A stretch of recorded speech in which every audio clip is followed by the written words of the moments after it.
Hello and welcome to Game Changing with me, Tim Thornton. And me, Chris Sheldon. In this podcast, we chat to various luminaries from the music world who we've met along the way. About those key moments in their careers where the stars aligned and it all started to go right.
What sort of elements lift a singer-songwriter above the norm?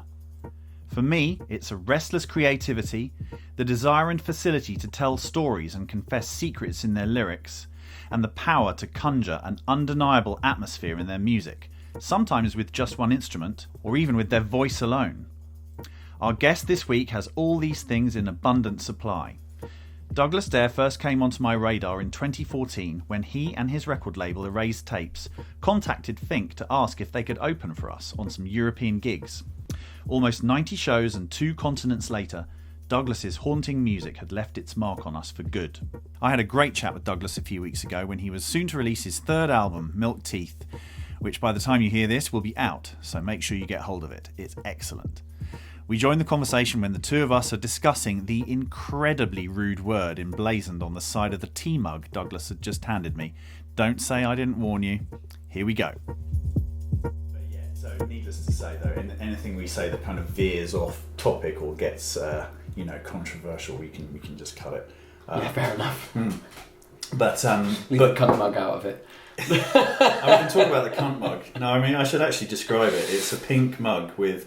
What is this lettering? It kind of looks like like lights. Lights in the dressing room. Yeah, lights in the dressing room kind of thing. Yeah, it was actually a friend of mine's mug. Okay. And they had young nieces and nephews. Right. And when they were babies, it didn't matter. But they started to get older and older. And she said, "Look, I couldn't give this to the charity shop. Would you like it?" And now it's the first mug I offer everyone who comes to here. Really? My daughter swears like a sailor at the moment. How old is she? 12. No, 11. Even worse. Well, it's funny, you know what, Stephen Fry did a documentary some years ago called Planet Word.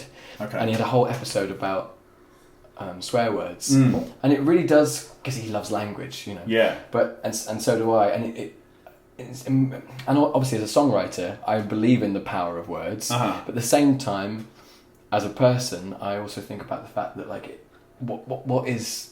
Does it have any meaning? Yeah. At the same time, it has all the meaning and no meaning at all. So by just disregard, because I used to be really I wouldn't swear. My parents were very you couldn't do it.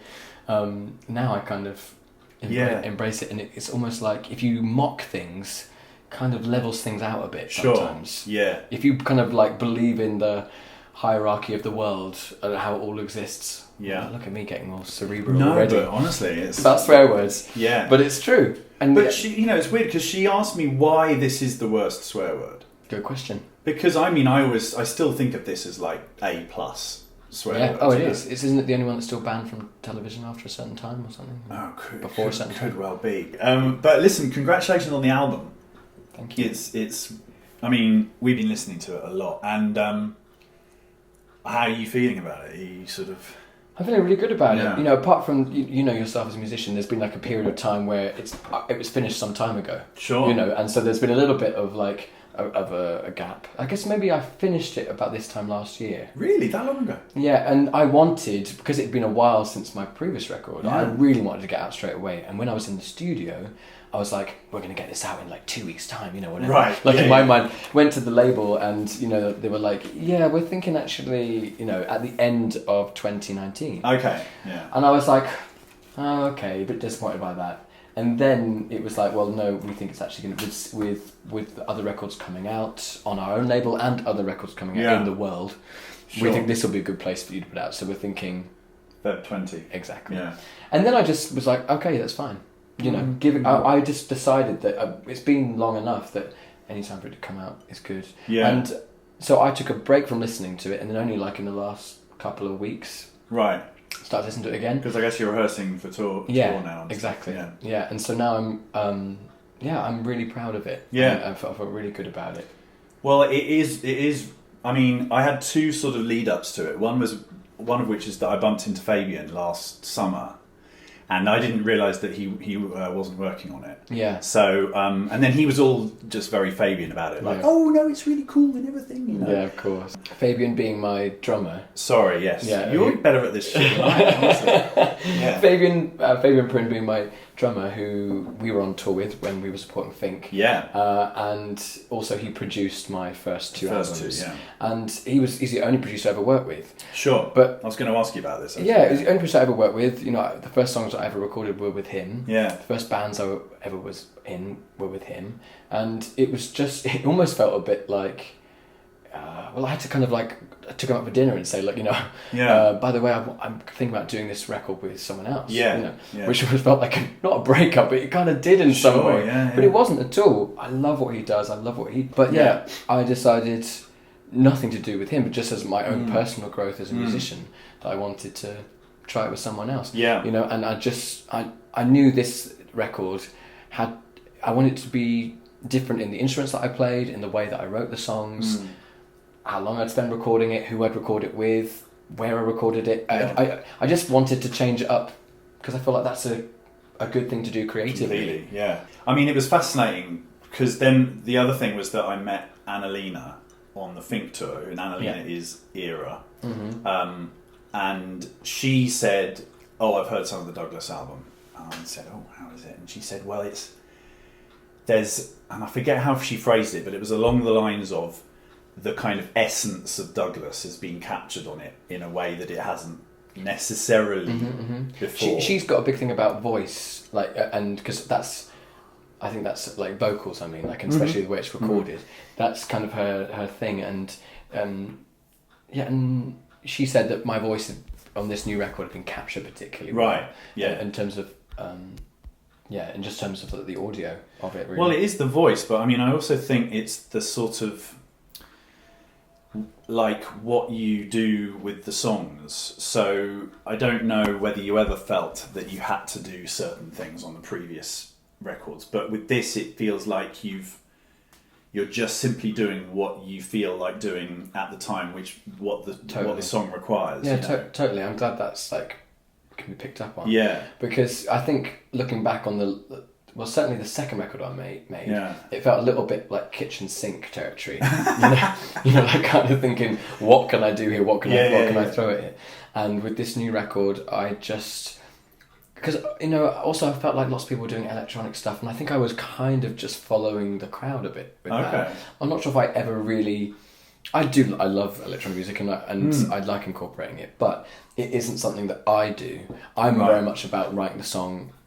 I'm very much about the story, the lyric, and I've always been about like the song should be able to exist just either spoken Yeah. or sung a cappella or in just one instrument. That's Yeah, always been yeah. my ethos, if you will, kind Yeah. of. And so with this record, it was all about just simplifying it Yeah. and just letting, hopefully, the song do the work. But now the fascinating thing was going back and listening to the other two.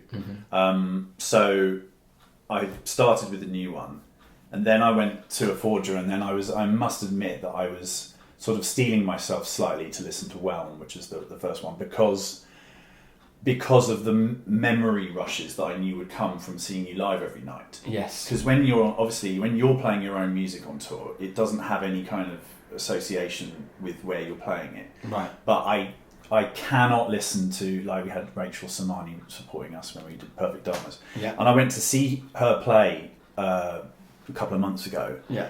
And I was just like, oh my God, I'm back in Prague in 2011. I'm in Warsaw in 2011, you know. Yeah. So I was thinking, okay, so this is gonna be a full-on assault when I listen to Clockwork, and it was. Yeah. I mean, it was just because we did a fuckload of touring. So much. I mean, it happened to me. I was at 90 gigs or something. Something crazy like that. I was playing a gig somewhere recently, and a Think song came on, and it was a bit like, you know, smelling a hand soap that takes you back to when you were 18 or something. Yes. It just immediately does take you there, Yeah, and you're yeah. kind of like, oh wow, that was a Yeah. yeah. I know, Yeah. but so it did the job. It certainly. But what I found interesting was that, for me, this is my sort of listener's take on it.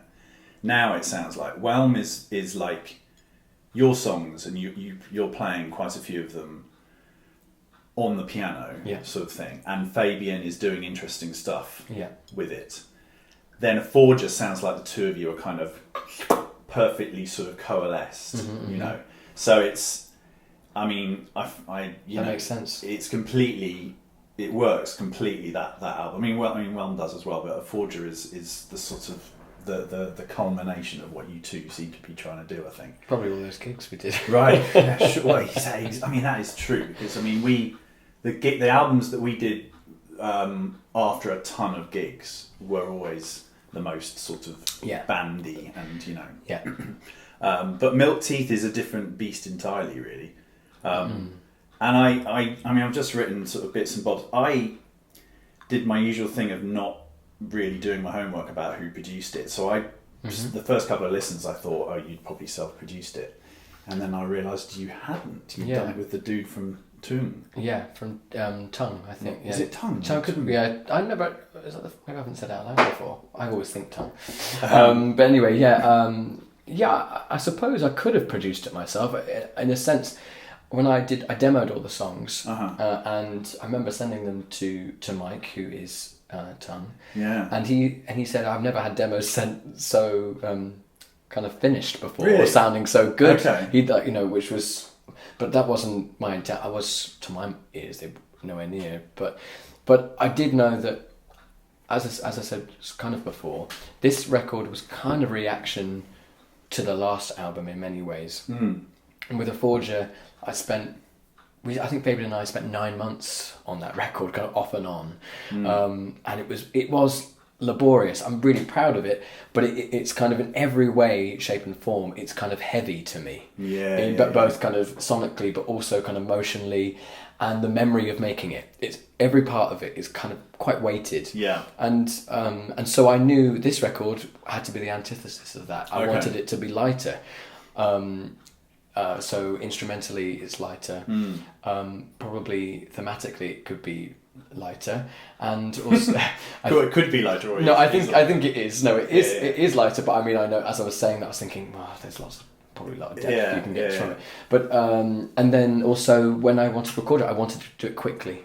Okay. I didn't want to spend 9 months in the basement recording it. Right. I wanted to do it really quickly, and so, you know, we said maybe we can try it in a week, which I'd never tried before at all. And I didn't want to rush it, but I said, you know, ideally we're doing it in a quick amount of time. Yeah. So I think we spent a week on it and got most of it done. Spent a few extra days. It was about 12 days in the end. Yeah, and that was in Margate. It was in Margate, yeah. So Mike had a studio in London for a long time. Yeah. And then he went, as many people have done, down to Margate. And was going to have a house, bought a house then, was going to have a separate studio, but ended up looking at loads of places and then building a home studio. Anyway, I was the first record that he did in that studio. And it worked perfectly to do it in his house, actually. There was like a comfortable... I was staying there, recording there, living with him, essentially, making this record. Had you met him before? Like, did you know yes, him? Yes, he'd produced one of Pharaoh's albums. So, who was my friend Kari, who played drums for me at some point when we were on the tour as well. Sure, that's right. Yeah, so there's another link there. Yeah. So that's how I met him. Right. And then also, his studio was next doors to Wild Beast's studio. Okay. And then I'd supported Wild Beast on tour with the second record. Yeah. And so then I was meeting him again through them when I would go and visit or whatever. Okay. There was some mutual connections happening here. Yeah. And he came to mind when I realised the album was sounding a bit more acoustic. Because the thing he'd most recently done was with Laura Marling. With Lump. Called Lump. That's a fantastic record. Yeah, I loved that. Absolutely loved it. Yeah. It was actually my favourite Laura thing that I'd heard in a while. Yeah. And I was really excited by that. And it turned out that Mike had written all the music. Okay. He played all the instruments, wrote all the music, and Laura came in and sang and did the lyrics.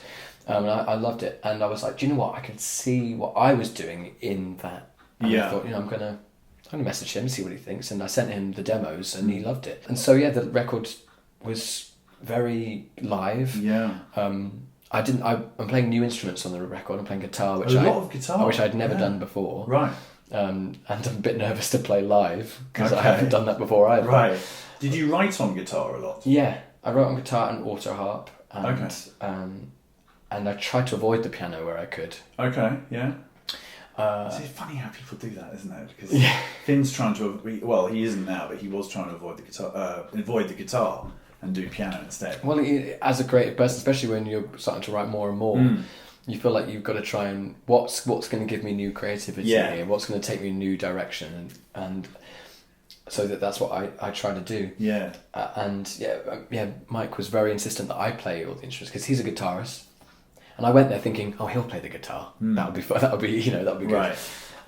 And he was like, no, you got to do it. Okay. So I did that, and I'm pleased that I did. It turned out well. Yeah. Well, it sounds. I mean, careful. Don't like a backhanded compliment. It sounds organic, and it sounds like it's coming from the person who's written it. That's good. Yeah, there's little mistakes in there, but I said, we both realised we should keep those things. Yeah. Oh, screw it. I mean, it's so that song. Actually, the song is it The Playground? It's called The Playground, or it mentions the Playground. There's a song called The Playground. Because that does one of those things that I absolutely love, which is the progression. You hit on a chord progression, and then you just keep going for a bit. Yes. Yeah. And then you stop, and then you keep going again for a bit. Yes, it is. But I love that. That's. For some reason, I always love it when bands do that, and we did it on Pilgrim.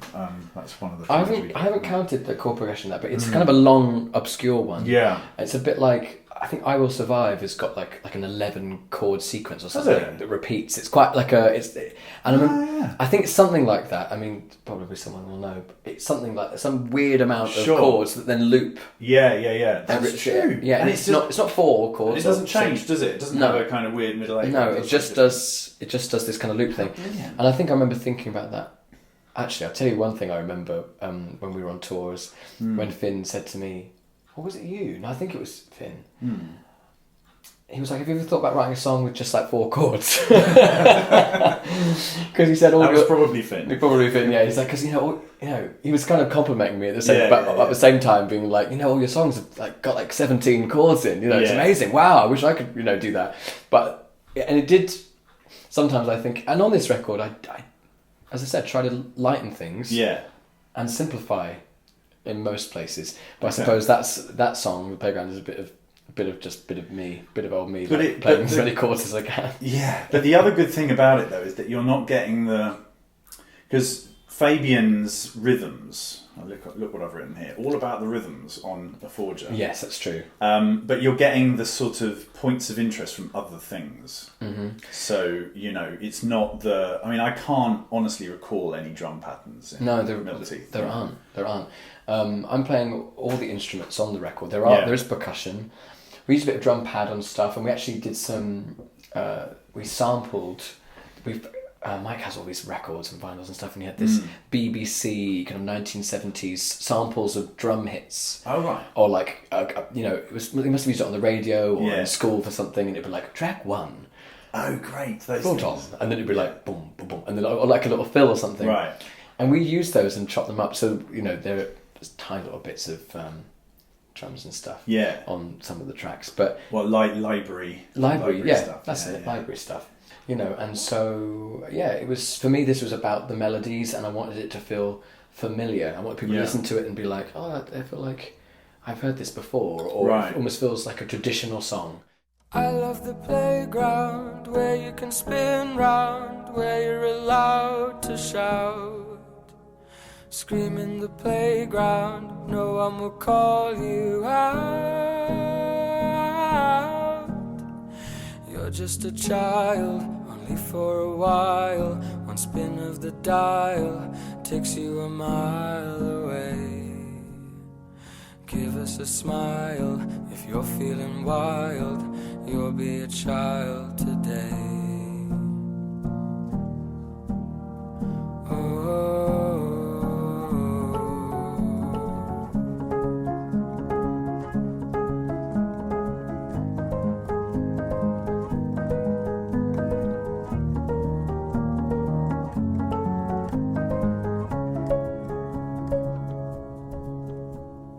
I love the playground, the lights of the fairground, the lightness of our hearts.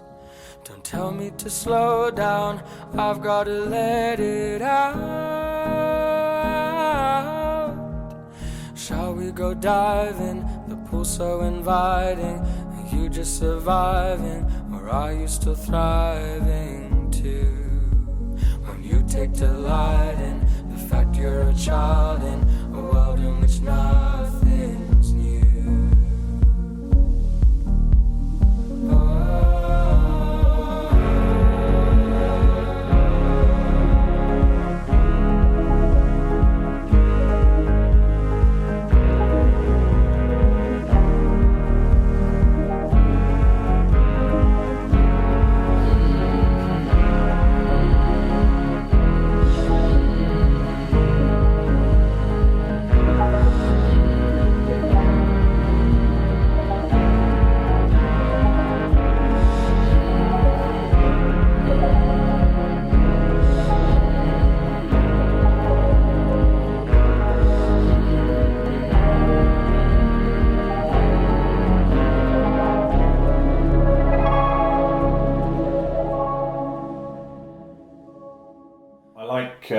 In the Joy in Sarah's Eyes, where that's what it's called, right? Yeah, that's right. Yeah, where the synths come in at the beginning. Mm-hmm.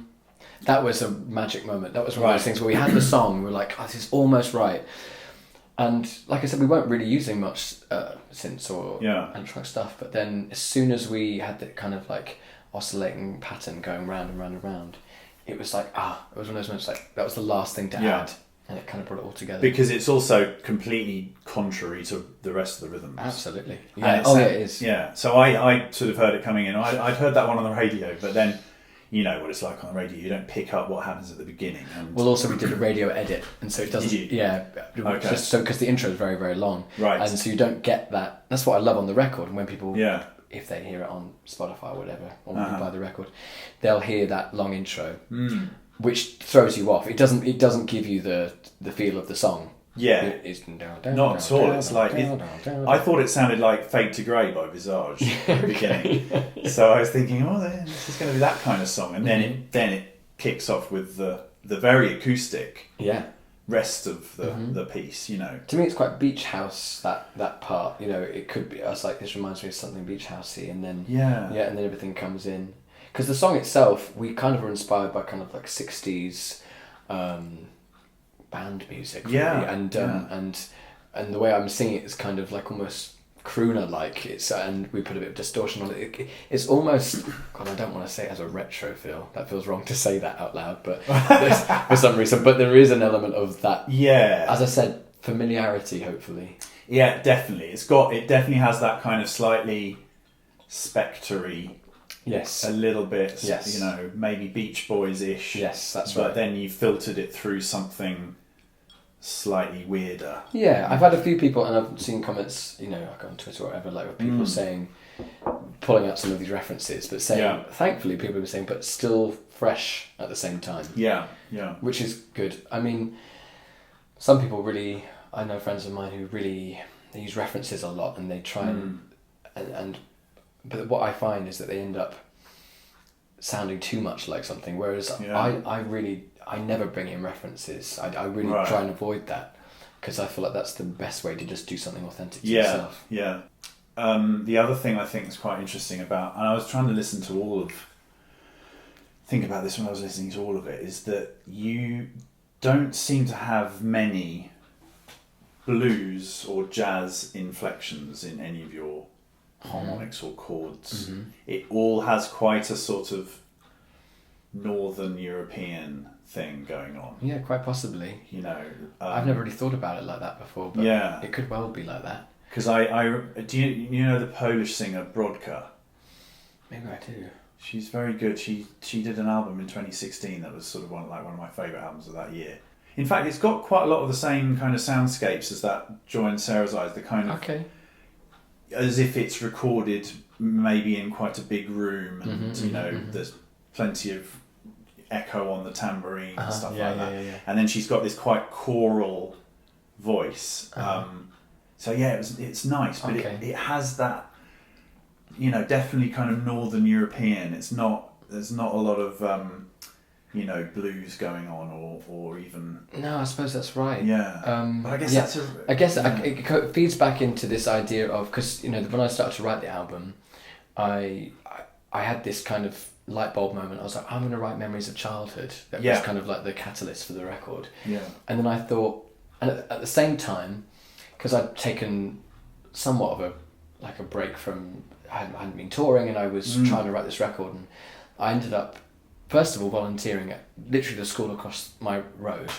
They were looking for a musician there, and I knew someone who had a child there. Yeah. And they said, could you come and do some music with these children? And I ended up working with this SEN children, special educational needs children, and just doing like, you know, an hour ago and singing songs. And I had no experience of that. I taught years ago before I started making music, but I ended up working with these children, and I had to kind of learn on the job what they would respond to.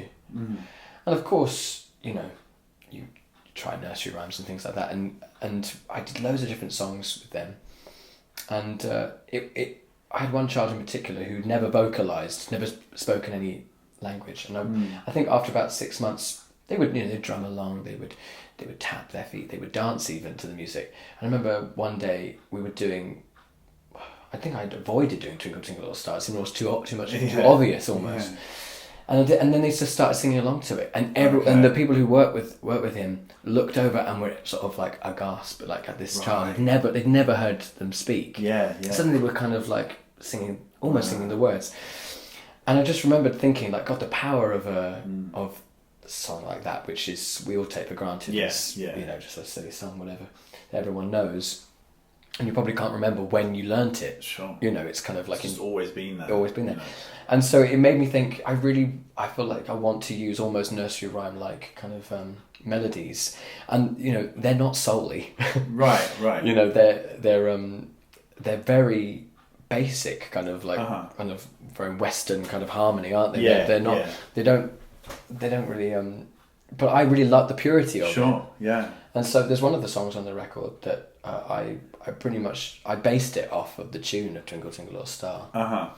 And it's changed and it's altered, and of course, classic me, I put it all in minor. Right, okay, yeah. The tune is actually in the melody. Which song's that? It's called Heavenly Bodies. Okay.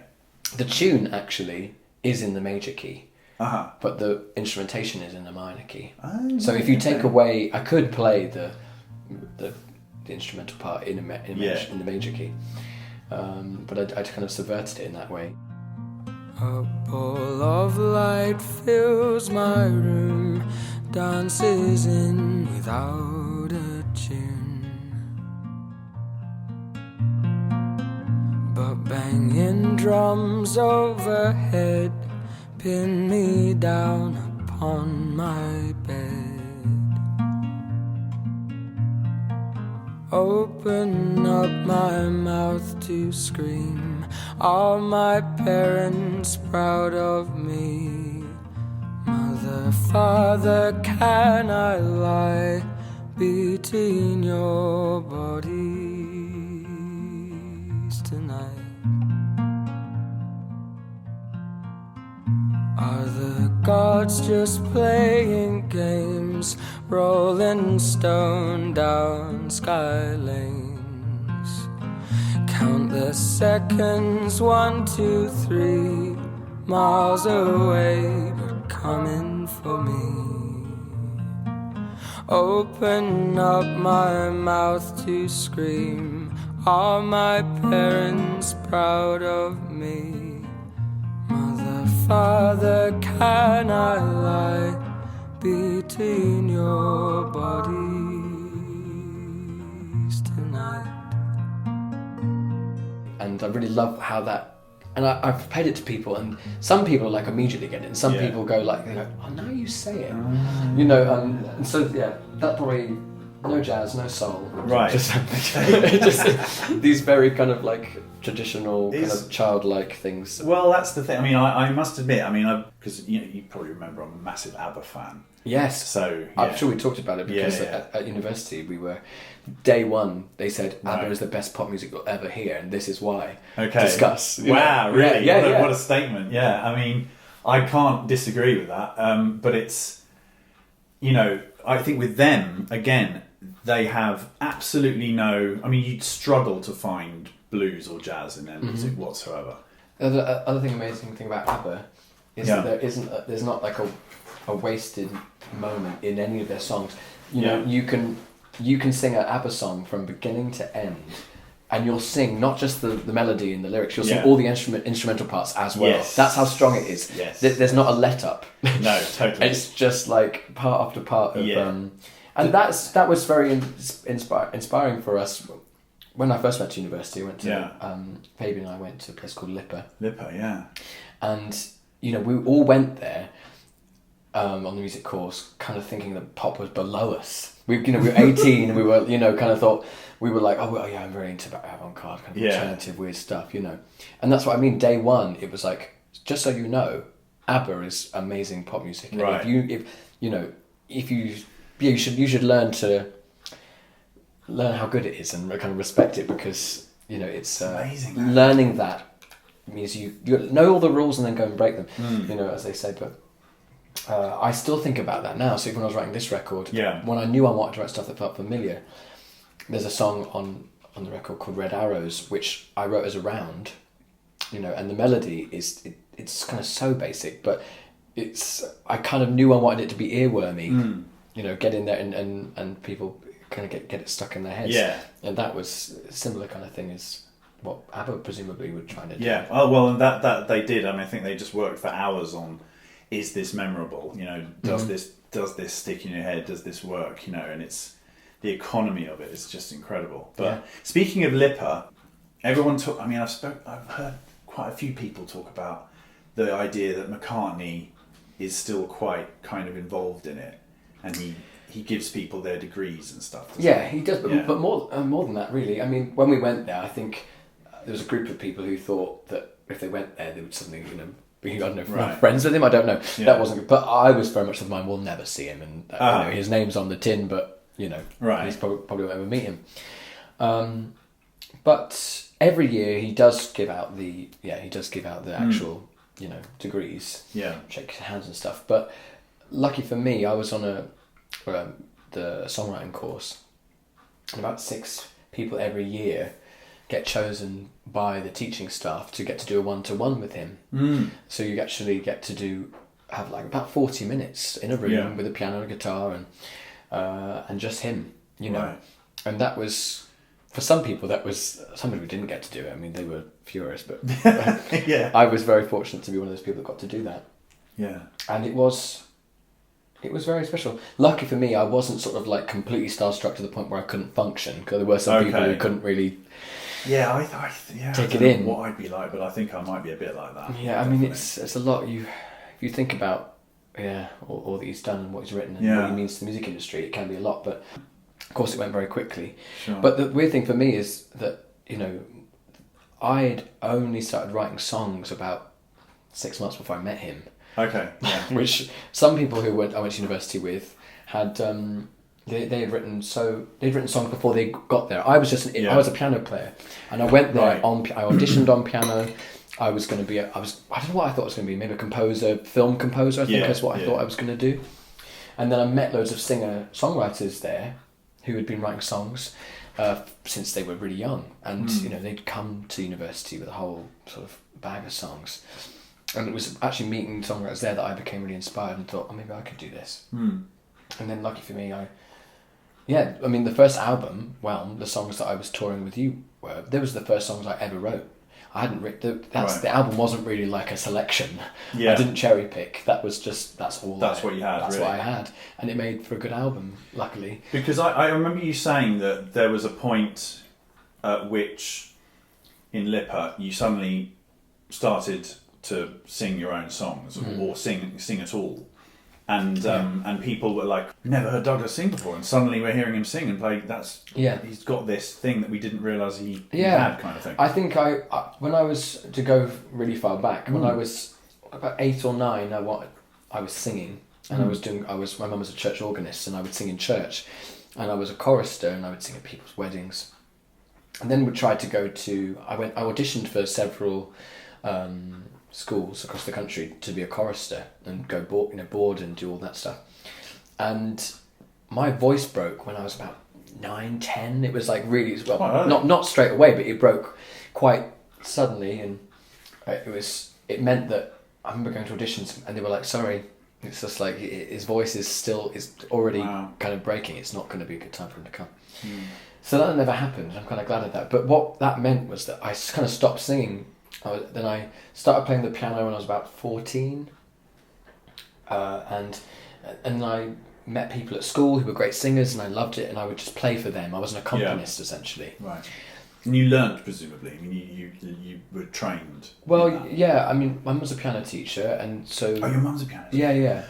But she never, you know. I'm not sure if you've tried to teach your daughter or anything, but it doesn't work. Everyone I've ever met, maybe my drummer, his as a drummer, didn't work. Other people I've met, parents and musicians, it doesn't work. Yeah. So, you know, I kind of learned through hearing through the wall, and then I would go into the music room and play really quietly. My mum wouldn't really listen. And eventually she paid for me to go to another piano teacher. So I did that a bit. But I kind of always wanted to sing, but as I said, I was always the accompanist, and I was always made to feel like I'm just good at the piano. Right. So that's even when I went to university, there was amazing singers with such confidence, and I wasn't that way, and that's why people didn't really hear me sing until about halfway through the whole thing, you know, about maybe almost 2 years into it. And then when I did start to do it, I really went for it, and then I just fully embraced it. How long after that did you get together with the Raised Tapes? So I graduated university in 2011 or 2012. I went in 2008, 8, 9, 10, 11, 12. Okay. Graduated in 2012. And then I moved to London straight away. Moved into this flat that we're in now. Right. Yeah. That's insane.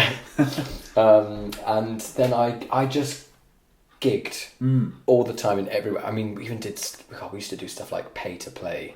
Okay. You never had to do that. Oh yeah. Really? Big time. Well, not with Think. But... No. But I mean, like in the early days, come here. And it wasn't always like that, but I remember doing some terrible, shit gigs. Sure. And we were mad at what we did. But my idea was, if I play enough, maybe someone will hear me. Right. That was kind of the idea. Yeah. I recorded demos on my iPhone and put it on SoundCloud. And I think I met Raised Tapes in 20. God, I don't know now. 2015?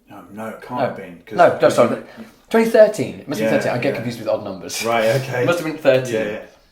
Yeah, it must have been 13, which is kind of quickly, I suppose. Because we met you 2014. Oh my God, okay, amazing. Because that gig that I came to see you at birthdays was in, yes, I don't know, June 2014. There you go. God, I mean, it's crazy how That's quick, the times go. Yeah, I moved here in 2012. Yeah. And then I gigged all the time, and I was working in a restaurant every hour that I possibly could, trying to afford to live here, and gigging all the other times. And then I met my manager, and he came to one of my gigs, and then I remember, I had an email from Erased Tapes, and I was a massive fan of Erased Tapes, and I thought it was spam. I thought it was I thought it was because I was on the newsletter. That I was getting this kind of like, they want me to come to their 5-year anniversary at Hackney Empire. They're playing a gig there, and it was Niels Fromm, Oliver Arnolds, and Peter Broderick, and all these artists that I really loved. Dustin O'Halloran, and anyway, they were playing there, and I went to meet them. That was it, 2013.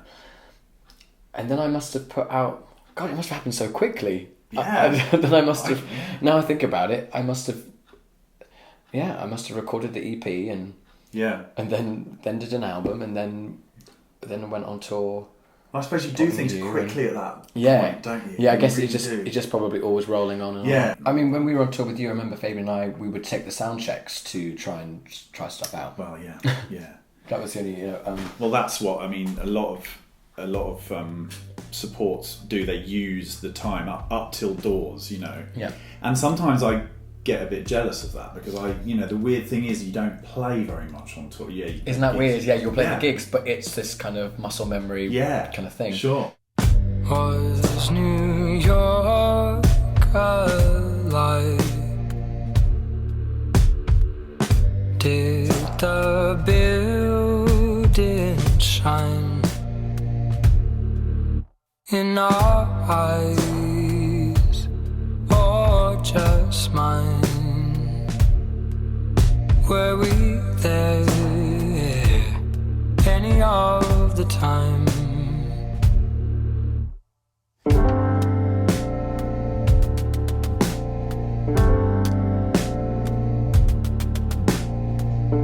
Did we climb the empire,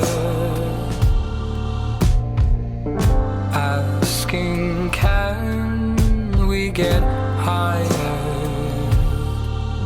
Or did the drink help me think and build it all, brick by brick?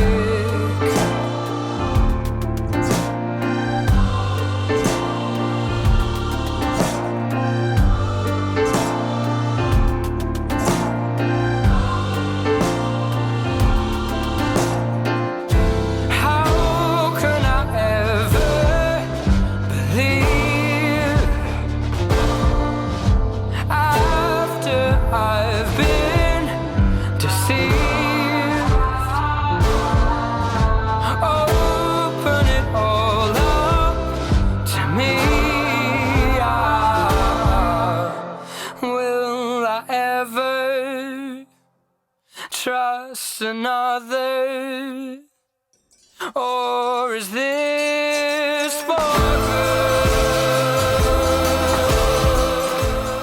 But now, because I'm doing this record solo as well, I'm in rehearsal now, playing the guitar, playing the auto harp, setting stuff off. I want to use a tape machine. I've got these ideas of how I'm going to be a one-man band, but I've been able to. In the gigs leading up to it, so I've done a few festivals. I was in Thailand at Christmas. Yeah, right. I've been testing out songs. Switzerland as well, weren't you? Switzerland last week. I went to Nepal in November.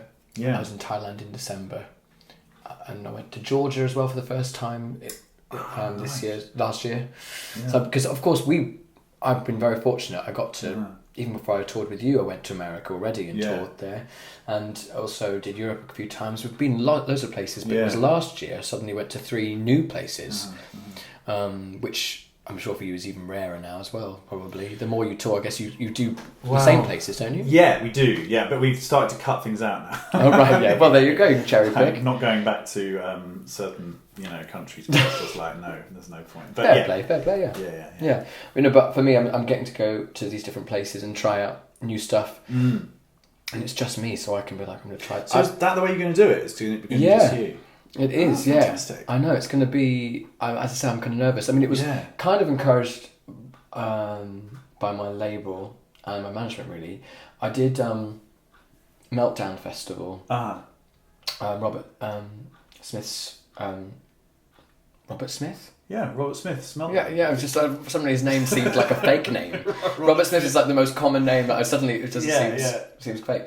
But anyway, I did his Meltdown, and Elena was playing with me then. Okay. Fabian was playing with me then because we'd been touring with Wild Beasts as well, and I was trying out some new songs, and we played a couple of new songs, and I remember the label said, really the songs that you're doing now seem like they're almost being distracted by the other elements, and they said, we've seen you play solo.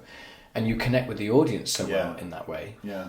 Have you thought about doing this new record solo? Right. So, and part of me is kind of like nervous about doing it, but then also, I am the sort of artist that I can communicate with an audience. Like I'm not scared to do that. And, and I have experience doing it, and people do connect with it really well. Yeah. In this box, a secret so closely kept, 2,000 years in the depths, not to be opened yet. To the skies, they looked for the reasons why this all came to be, oh why? 'Cause answers aren't always right. Measure time, but it will move. Hold it close, but it won't prove anything.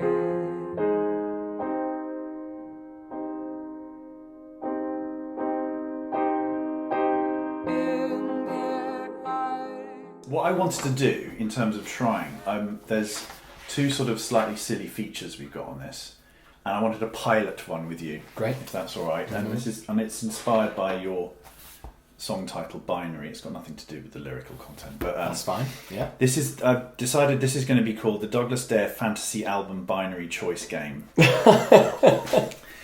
so let's see how this goes. So basically, what I'm going to do, we're going to build an album. The details of an album, and I give you two options for each thing, and you have to choose one, even if you hate both of them or like both of them and you don't want to just one. Have to choose just one. So we're going to start with, where are you going to record the album?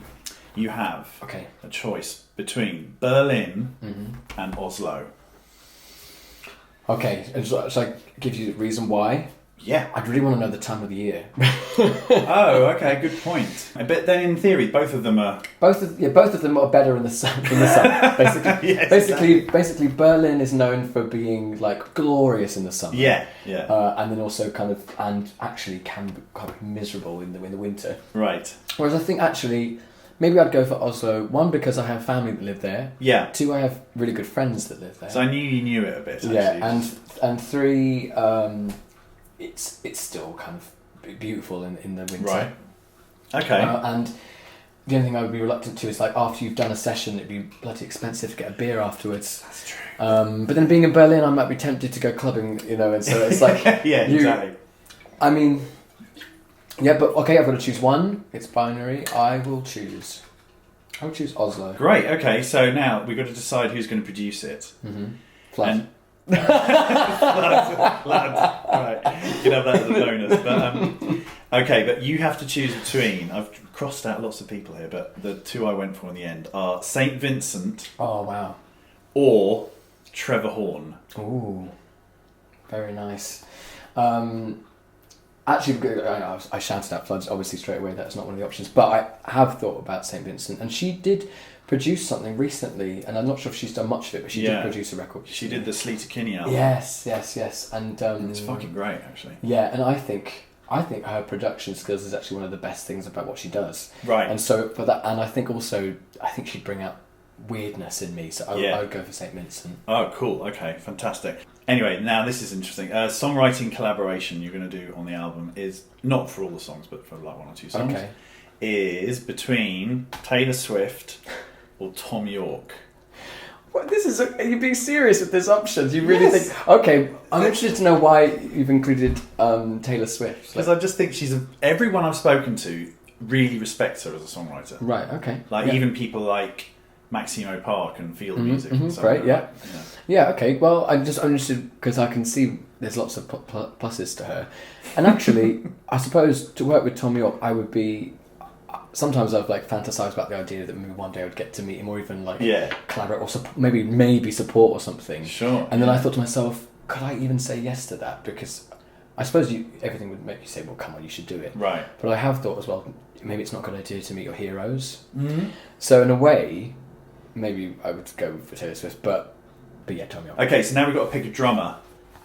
Okay. We've got to choose between Budgie from Susie and the Banshees. Oh, that's fun. Or Meg White. Ah. White Stripes. Yep. I do really like I've not had White Stripes for ages. They're not still going, are they? No. They started a long time ago. So I figure she's free, she's Yeah, I think I would go. I think I'd go for Meg White. I just think it would be take me in a different direction. Yeah. Yeah. I think if we're going fantasy land here. Okay, sweet. Yeah. I don't think she's done an awful lot either. No, I mean since bit of a where is she now moment. For sure. Well, probably enjoying her rich anonymity. Yeah, that's true. Right, bass. Mm-hmm. Bass is not something I think of when I think of your music necessarily, but maybe. Okay. So you can have Kim Deal from the Pixies. Yeah. Or you can have John Taylor from Duran Duran. These are good. I like these. I would want to go. I'm thinking Kim Deal from the Pixies because I feel it feels like a bit. It's exciting. I think Duran Duran. I feel like I could. Well, that would be fun with St. Vincent though, wouldn't it? But then Kim Deal with Meg White feels like that would be a better combo. Yeah, I don't know. It's feeling a bit like a cocktail now, but that's kind of exciting. Yeah. I'm gonna go with Kim Deal. Kim Deal, okay, Yeah. Mm-hmm. Fair enough. That's good. Yeah, I hadn't actually thought about them going together. Together, whether they all fit together, but maybe that's part of the kind of clash that you can. I think Duran Duran's more. I mean, I think that more likely my kind of world, but right. Yeah, I'm gonna go there. Right. So on guitar, you can have Anna Calvi, right, or PJ Harvey. Oh wow. Well, I recently supported Anna Calvi. Yeah. In Manchester, that was fun, and got to meet her and I've seen her play a few times actually, but she's an incredible guitarist, amazing guitarist, but also very very technical. Yeah. And just sort of very, very competent at doing it. PJ Harvey is a great guitarist, but never really. I bet she can play more complicated stuff than she lets on. Yeah. But she's a strummer. I don't think I've ever found a song of hers where she's picking. She only strums. I think I've also never seen her play acoustic either. Not that. Yeah, she does play. Does she? Yeah, she has played acoustic. Okay. She did nylon string guitar during her tour of White Chalk. Right. And she did some of the songs on nylon. Right. Anyway, who would I choose? I feel like Anna Calvi and Annie Clark, St. Vincent, would have a fist fight. For some reason, I just feel like that. I can imagine them not getting on. That would be weird. So I'm going to say that. I'm going to ask PJ Harvey to do it. And she'd just come in and she'd be cheap because she'd just do one take. Whereas Anna Calvi might be a perfectionist. That's true. Yeah, I hadn't thought. I mean, yeah, you're quite right. Anna Calvi and St. Vincent together. That would. Yeah, for some reason I feel like it's like. Because she's a fucking amazing guitarist. Oh my god, yeah. Herself. Incredible. Obviously. Yeah. In fact, she was originally your guitar choice, but. Yes, I would have. Yeah, okay. She's a fantastic guitarist. And then PJ Harvey and Tom York, that's a nice combo as well. Yes, absolutely. Not the first time, etc. Mm-hmm. Right, 2 more. The video of the first single is directed by David Lynch or Bjork. Wow. Does Bjork ever do her own videos? She's like known for collaborating with different directors. Yeah. Isn't she? I'm sure she has a big say. Yeah, exactly. I feel like she could if you really asked her to. I think Bjork is absolutely wonderful. Her videos are amazing and continue to be amazing. Yeah. My kind of gripe with her is that it doesn't seem, it's kind of almost predictable, even though it's like fantastic. It's almost like everything I see her do is like so Bjork. It's almost like she's pastiche of herself. Right. And maybe that's true of David Lynch as well. I told you I supported Anna Calvin. That was at David Lynch's festival in Manchester. Oh, was it? So I was told that Marianne Hobbs David Lynch was asked by Marianne Hobbs to get some songs together. Yes. Of different artists of who could perform at the festival. Yeah. And I was included in that list, which I think is lovely. To think that he selected me from that list, which is awesome. Because I'm a fan. Yeah. And I would love to do something with David Lynch. I think that'd be brilliant. And he's a musician too, isn't he? Yeah, he's done music. He's done a bit. Yeah. He's a creative person. Yeah. Right. Yeah, I would go with David Lynch. Okay. As much as I love Bjork, but. Brilliant. All right. Well, that's good. I think I knew there was a little connection there, which is probably why I put it there. Sorry, I've been dropping some names on the floor here. Clean them up there. All right. So the underwhelming last question is: you have to choose where your album launch party gig thing is, and let's test your memory out here. Oh God! It's either going to be at the Turf Club in Minneapolis, right? Do you remember that? Yes, I do. Do you remember that? I honestly do, and I definitely the racehorses. Yeah, and there was like a pool table in the back or something, and it was just a bit like we had to do 2 gigs. It was like a middle of the way there kind of gig. Oh my God! And there were just like people looking at us like, "What are you doing?" Totally. And I think it's where Finn told you to sort of tone your costume down a bit. Quite possibly. Didn't he? Quite possibly. Be careful. Yeah. Mm-hmm. I do remember that. Yeah, I remember that. Right. Or so it's there, or the ferry from Stockholm to Helsinki. Oh wow! Yes. Oh my God. Which is a 16-hour ferry. Yeah. Isn't it? But there was live music. There was like a performing. Troupe, all wearing. I remember there was like steps. Yeah, but not steps. Let's call them stoops. Incredibly karaoke, sort of like 80s style. Yeah, I mean, they're both very good memories. I mean, both interesting memories. I'm saying not necessarily good, but definitely the ferry. Oh my God! Really? Okay. With the lights and the cost. Oh my God! Yeah. I like a launch party that makes it hard for people to get as well. So all these music industry bods have to get on a ferry. I think either way it would be. I mean, the one in Minneapolis. I mean, would be even hard. Yeah, actually, that would be harder to get to. So okay, well that's great. Let's recap. So you're going to record it in Oslo. With St. Vincent on the production duties. You're going to do a couple of songs with Tom York. Yes. You're going to have a band consisting of Meg White, Kim Deal, and PJ Harvey. That's pretty cool. That is really cool. Yeah. And Tom York, God, this is something great. Definitely, that's amazing. And then your first video is going to be directed by David Lynch. And your party's going to be on the ferry from Stockholm to Helsinki. This is wonderful. Is this how you write your books? Yeah, just one choice or the other. I know. Each of us, we're going in. Even if we don't know how to swim, we're going in. I will stand at the poolside, counting the rings made from your dive. I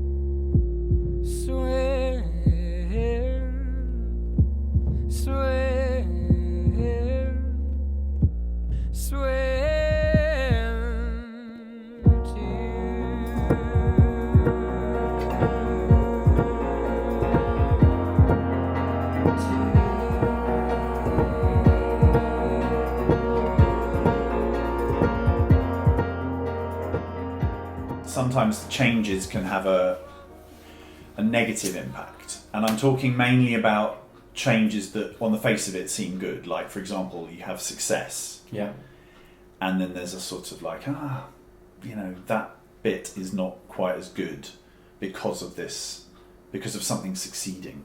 I was wondering if you'd had anything like that at all.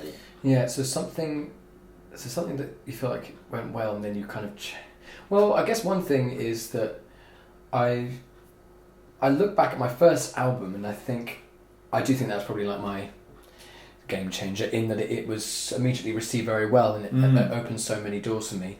And I suppose with this newest record, part of me was going, okay, do I need to kind of try and do that again? And I think that's never a good idea, to try and kind of like try and replicate something you did before in any way. Yeah. It's got to be authentic. And luckily, I've got friends who signed to all different kinds of labels, a lot of them major labels, and there's a lot of sort of like voices from the label saying, I've even had friends say, we've had to send songs back because the BPM isn't fast enough, or it needs a kick drum before this, this second, or whatever. I've had quite the opposite. So I'd go, oh, well, maybe I need to write a bit of a radio single, for this record. Yeah. Maybe I need to write a song. Like on my first record, Swim was such a successful song. Yeah. And like, oh, maybe I need to try and write that again. And universally, either my manager or the label have said like, no, we don't want you to think like that. Okay. They're quite the opposite. Yeah. They've actually told me like, no, don't. If I start to talk about something being commercially viable, they're like, listen to yourself.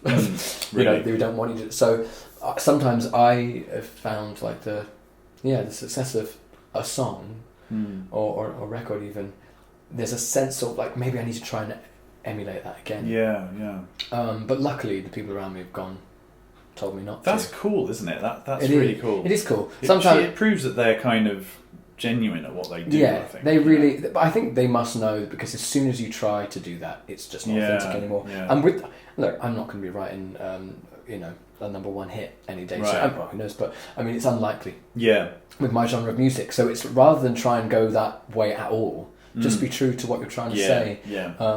I mean, the lucky thing is you're quite a fan of music that sounds kind of accessible anyway. Yeah.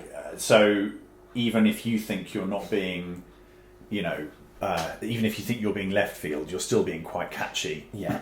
So a song like Playground, it's still got like that sticks in your head for the next few hours. Yeah. No, I do, and that's the music I like. I do listen to. I mean, most recently I've just been binging any like Bulgarian chant music that I can find. Okay. And I do listen to, and Meredith Monk is a huge inspiration to me, and she does this performance art music, and it's really unusual.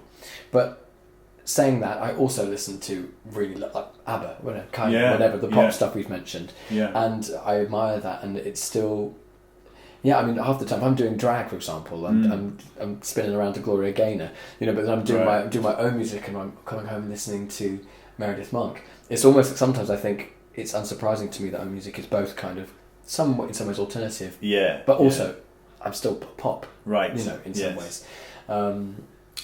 The last thing that we ask, which you've sort of answered already, but we call it the level 42 question. Okay. Do you know much about level 42? Is it like Room 101? No. No. Do you know who they are? They're the band. Ah, okay. So I thought you meant like I was thinking like this is like almost like the binary question here, like what we had to go put. No, okay, level 42. Okay. Yeah. So they big 80s sort of jazz funk pop band, and in the first couple of years of their career, they had a couple of albums. It was like top 40 albums, but not top 10, and they did some good touring, and everything was going fine. And then they sat down with each other and they said, right, we've really got to hit pay dirt now. So let's deliberately set out to write some hit singles. Right. Like, from the outset. And then we'll produce them, and with every intention of them being whopping great smashes. Yes. And they did that, and they succeeded. Right. And they had 3-4 years of being arena level. Amazing. And then I wonder if Coldplay did that, sat down at one point. Well, this is it. So the question is, would you ever do that? And like I said, you sort of hinted at the answer. Well, I mean, first of all, I don't know if I've got the because I respect good, successful pop music very much. Yeah. And so I don't know whether actually I've got it in me. I mean, recently I got asked to collaborate with a friend of mine called Soniku, who just signed to Bella Union, and we were friends, and they make electronic music very kind of like almost 80s pop inspired, actually. Yeah. And anyway, they asked to co-write a song with me, and I'd never co-written before, not really. And now we co-wrote this song, and someone else sings it. I've never done that before. Yeah. So someone went to LA and they recorded it, and oh wow, it sounds really good, and it's on the record, and that was really fun. But we weren't trying to write kind of like a hit. But it did open my eyes to thinking, whether I could try and do that. Would I do it?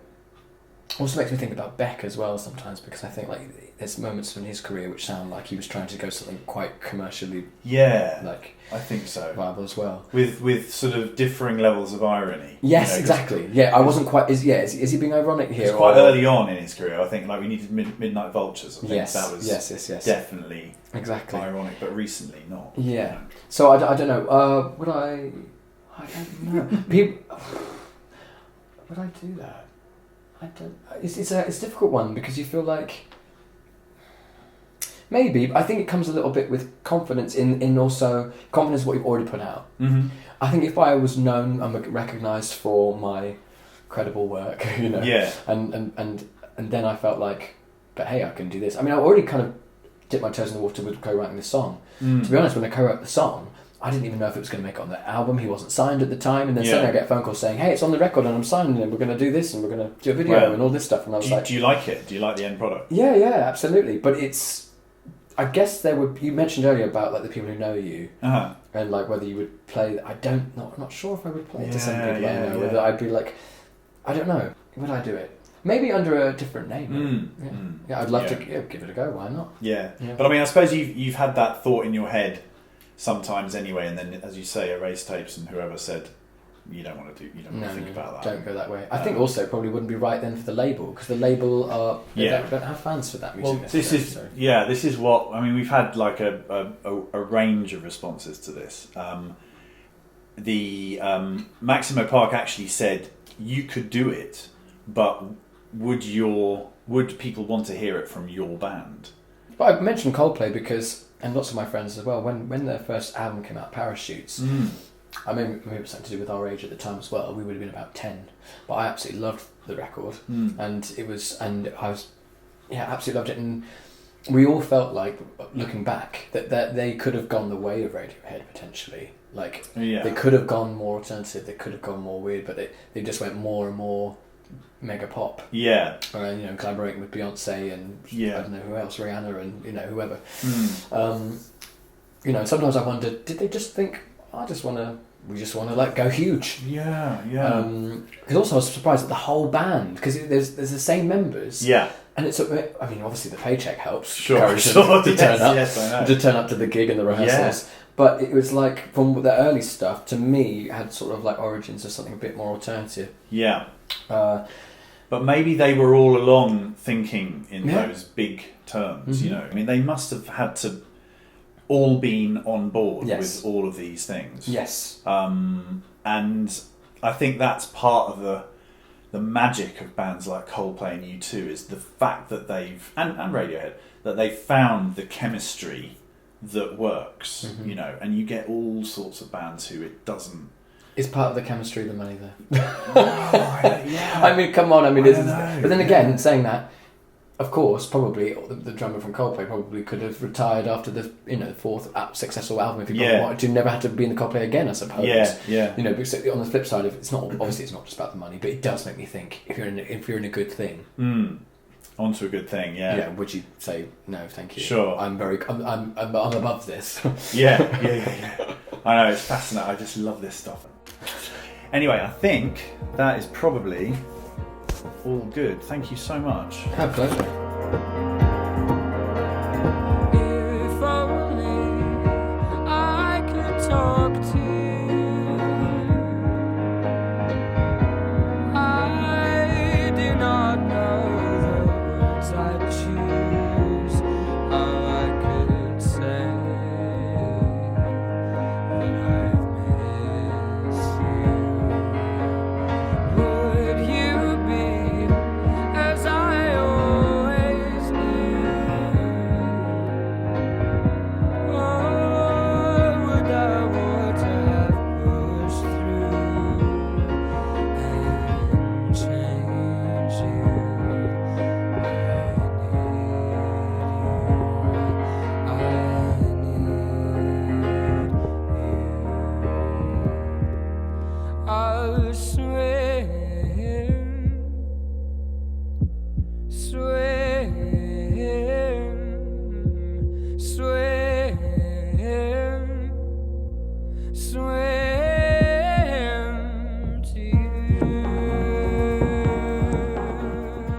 So there you go. My thanks to Douglas for his time. That was really fun to talk to him. Lovely to see him again. Douglas is on tour throughout March and April. He's playing London on the 16th of March, which may well be very soon by the time this podcast comes out. And then his dates are all up there on the Erased Tapes site. Also, his album Milk Teeth is out by now, which is very, very good, so do get hold of that. Previous albums, A Forger and Whelm, are also well worth a listen. Anyway, I hope you enjoyed this podcast, and please leave us a review. It helps other people find the show. And don't forget to subscribe and all that kind of stuff. See you next time.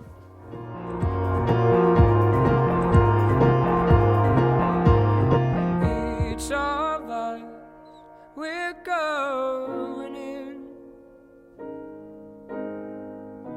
Even if we don't know how to swim, we're going in.